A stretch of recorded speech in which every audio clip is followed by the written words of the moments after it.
শিৱসাগৰৰ ভটিয়াপাৰৰ 350 পৰিয়ালৰ ভৱিষ্যত এতিয়াও অনিশ্চিত।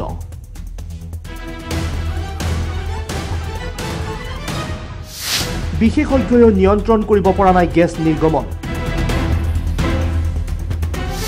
গেছ নিৰ্গমন কৰিবলৈ আহিব আমেৰিকাৰ বিশেষজ্ঞ। পৰিস্থিতি বুজ ল'লে মুখ্যমন্ত্ৰী হিমন্ত বিশ্ব শৰ্মাই।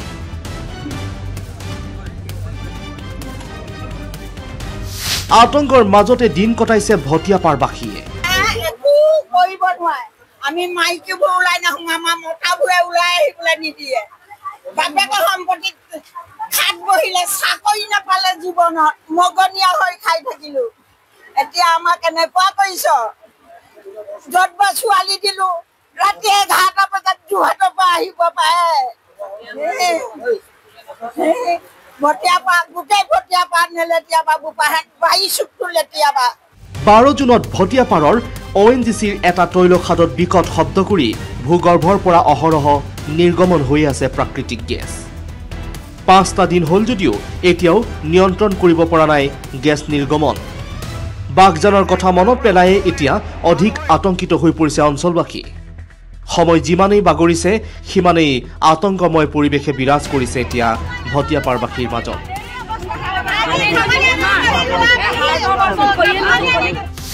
গেছ নিৰ্গমন হোৱা দিন ধৰি 350টাকৈ পৰিয়ালে এতিয়া ঘৰ দুৱাৰ এৰি আশ্ৰয় শিবিৰতে আশ্ৰয় লৈছে। নষ্ট হৈছে খেতিপথাৰ, মৃত্যু হৈছে পশুধনৰ। গেছ নিৰ্গমন হোৱাৰ ফলত ইতিমধ্যে মৃত্যু হৈছে এজনৰ, অসুস্থ হৈ পৰিছে বহুকেইজন। ONGC কৰ্তৃপক্ষৰ হেমাহিৰ বাবে এই ঘটনাৰ অভিযোগ। আমি ভয় খাইছো, আমাৰ পেটৰ ভাত না, আমাক যি দিছে আমি তাকে গ্ৰহণ কৰিছো। মেকুৰী কুকুৰ মৰি গৈছে, গৰু ছাগলী আছে। ৰাতিটো ক'ৰবাত পলাই থাকিলেও ৰাতিপুৱা পুৱাল নোপোৱাল গলোগে।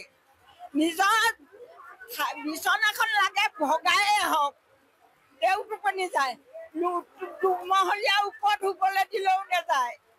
খাবলৈ পোৱা কথাটো নকয়, নাই কোৱা। কমিশ্যনে কেলে এনেকুৱা কৰিছে?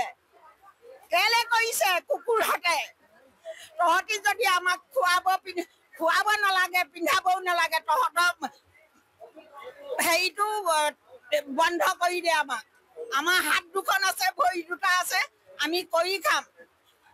গোটেই খেতি কঠীয়া শুকাই গ'ল ভিতৰত, কেনেকে মানুহ সোমাবা? ভঁৰালত যিকেইটা ধান আছে সেইকেইটা উলিয়াবলৈও শক্তি নাই। সোমবাৰে নিশাই পৰিস্থিতি বুজ লোৱাৰ বাবে উপস্থিত হয় মুখ্যমন্ত্ৰী হিমন্ত বিশ্ব শৰ্মা। ভটিয়াপাৰৰ বনগাঁও বিদ্যালয়ৰ আশ্ৰয় শিবিৰত থকা পৰিয়ালকেইটাৰ সৈতে সমস্যা বুজ লোৱাৰ লগতে ONGC কৰ্তৃপক্ষৰ সৈতেও এই সন্দৰ্ভত আলোচনাত মিলিত হয়। য'ত নেকি ONGCৰ যিটো ৱেলৰ পৰা বৰ্তমান গেছ নিৰ্গমন হৈ আছে তাৰ ভুক্তভোগীসকলক সাক্ষাৎ কৰিছিলোঁ আৰু তেওঁলোকৰ পৰা তেওঁলোকৰ অভাৱ অভিযোগ সমস্যাৰ বুজ লৈছিলোঁ। আপোনালোক সকলোৱে জানে যে 12 জুনৰ পৰা এই ঘটনা আৰম্ভ হয় আৰু আজিৰ দিনটোত প্ৰায় 350টা পৰিয়াল কেম্পত আছে আৰু তেওঁলোকে এটা উৎকণ্ঠাৰ মাজেৰে সময় পাৰ কৰিছে। গেছ নিৰ্গমন নিয়ন্ত্ৰণ কৰিবলৈ কৰিছে কেতবোৰ আলোচনা। আমেৰিকাৰ বিশেষজ্ঞৰ সৈতেও হৈছে আলোচনা। 350 পৰিয়ালক আৰ্থিকভাৱে মুখ্যমন্ত্ৰীৰ সহায়। মঙলবাৰে সংবাদমেলত সদৰি কৰিলে মুখ্যমন্ত্ৰীয়ে। আজি ৰাতিপুৱা অসমৰ মুখ্য সচিব ডাঙৰীয়াই আমাৰ ONGCৰ চেয়াৰমেনৰ লগত কথা বতৰা পাতিছিলে এই সম্পৰ্কত আৰু ONGCৰ চেয়াৰমেনে নিজে শিৱসাগৰলৈকে অহাৰ বাবে তেওঁ প্ৰতিশ্ৰুতি দিছে আৰু USAৰ পৰা আমেৰিকাৰ পৰা এজন বিশেষজ্ঞক তেওঁলোকে ইতিমধ্যে মাতিছে বুলিও আমাক কৈছে আৰু তেওঁলোক আশাবাদী যে খুব সোনকালে ৱেলটো ব্লক কৰিব পৰা হ'ব। কেন্দ্ৰীয় পেট্ৰলিয়াম ছেক্ৰেটাৰীৰ লগতো আমাৰ মুখ্য সচিব ডাঙৰীয়াই কথা পাতিছিলে আৰু তেওঁ আমাক আশ্বাস দিছে যে আমি যিমান পাৰো সোনকালে এই ব্যৱস্থাখিনি গ্ৰহণ কৰিম। আজি কেন্দ্ৰীয় পেট্ৰলিয়াম মন্ত্ৰী হৰদীপ পুৰী ডাঙৰীয়াই তেওঁৰ কাৰ্যালয়ত এই সম্পৰ্কত এখন সভাও পাতিছিলে তেওঁ টুইটো কৰিছে আপোনালোকে দেখিব আৰু মই গুৱাহাটীত গৈয়ে তেখেতৰ লগত ভিচি এখন কৰিম যাতে সোনকালে এই যিটো গ্যাস নিগমন বা তেল নিগমনৰ যিটো ঘটনা ঘটি আছে সেইটো যাতে তৎকালীনভাৱে সমাধান হয় যাৰ যাৰ ক্ষতি হৈছে পৰিবেশ হামকটাৰ পিছত ৰাইজে নিশ্চয় ক্ষতিপূৰণো বিচাৰিব যাৰ যাৰ ক্ষতি হৈছে সেই ক্ষতিপূৰণ আমি কেনেকৈ দিব পাৰিম তাৰ বিষয়েও মই ONGC আৰু কেন্দ্ৰীয় পেট্ৰলিয়াম মিনিষ্টাৰৰ লগত আজি গধূলি মই কথা পাতিম বহুবিলাক ৰাইজ কেম্পত আছে কোনোবা ৰিলেটিভৰ ঘৰত আছে ঘৰৰ পৰা তেওঁলোকে কাপোৰ কানিখিনিও আনিব পৰা নাই কাৰণ তাতে ওচৰত গলে অত্যন্ত ভীষণ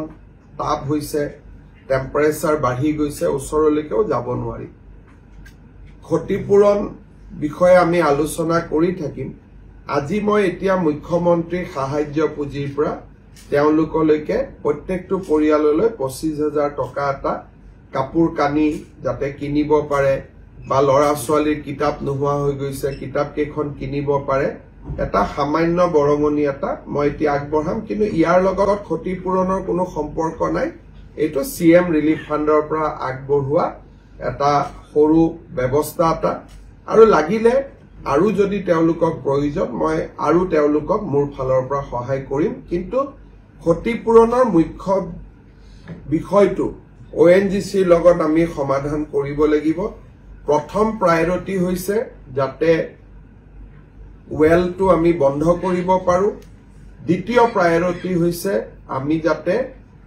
পৰিয়াল কেইটা ক্ষতিপূৰণ দিব ইতিমধ্যে সমগ্ৰ ঘটনাৰ পাছত বিতৰ্কিত SK পেট্ৰ নামৰ কোম্পানীৰ বিৰুদ্ধে তদন্তৰ ঘোষণা কৰিছে আমাৰ SK পেট্ৰ বুলি আৰু তেওঁলোকৰ গেলেকিটো আগতে এনেকুৱা ঘটনা হৈছিল বুলি ৰাইজে কৈছে এই বিষয়টো আমি তদন্তৰ আওতাত আনিম খেতি পথাৰৰ পৰা আদি কৰি গোটেই ক্ষতিপূৰণখিনি ব্যৱস্থা যিমান মানুহৰ ক্ষতি হৈছে আমি ক্ষতিপূৰণটো কৰিবই লাগিব ৰাইজৰটো কোনো দোষ নাই গতিকে খেতি পথাৰত কাৰোবাৰ খেতি হৈছে কাৰোবাৰ ঘৰ অসুবিধাত পৰিছে কাৰোবাৰ কিতাপ পত্ৰ নোহোৱা হৈছে কোনোবাৰ পোহনীয়া জন্তুৰ মৃত্যু হৈছে গতিকে এই 350 পৰিয়ালৰ য'ত যেনেকৈ ক্ষতি হৈছে আমি বহুত ক্ষতিটো পুৰাব নোৱাৰো কোনোবা মৃত্যু হল তেওঁকটো ঘূৰাই আনিব নোৱাৰো কিন্তু যিমানখিনি আৰ্থিকভাৱে আমি সহায় কৰিব পাৰিম আমি নিশ্চিতভাৱে কৰিম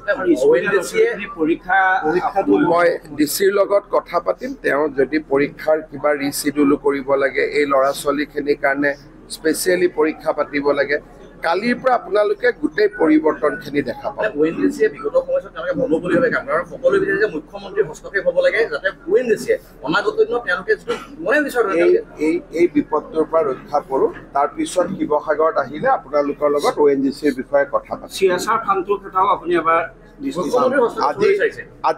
আজিৰ যিটো সময়ৰ প্ৰত্যাহ্বান এইটো পাৰ কৰি লওঁ কাৰণ মানুহখিনিক দেখিলে মনটো বেয়া লগা হৈ আছে তেওঁলোক খুব কষ্টত আছে এখেতসকলক বিপদটো ৰক্ষা কৰি তাৰ পিছত আমি এবাৰ বহিম এতিয়া যিমানেই দিন বাগৰিছে সিমানেই এতিয়া বাঢ়িছে আতংক